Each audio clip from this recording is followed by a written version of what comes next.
अस्सलाम वालेकुम स्टूडेंट्स, कैसे हैं आप सब? ठीक ठाक हैं? आप देख रहे हैं चैनल सर वकार विद। आज हम वीडियो बना रहे हैं, एक मिनट हमारे पास वीडियो बना रहे हैं कमेंट्स पे। Let's make it easy. अस्सलाम वालेकुम। वालेकुम सलाम।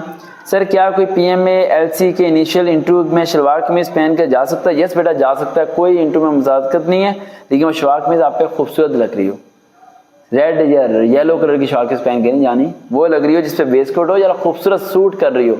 कपड़े पैंट शर्ट शलवार कमीज से फर्क नहीं पड़ता, वो कपड़े अच्छे पहनो जो आप पे सूट करते हो। बाकी एक और कमेंट हम पढ़ लेते हैं। असद क्या है, सर पीपीएससी की बेस पंजाब पुलिस में जॉब कब आएंगी? देखिए वो सब इंस्पेक्टर की जॉब्स आती हैं, वो इस साल तो आने वाली हैं, वो मेरे ख्याल से अगले साल ही आएंगी अगस्त में जाके। उसके अलावा एक लास्ट कमेंट और है, वो पढ़ लेते हैं, बाकी सबके कमेंट तो पढ़ नहीं सकते।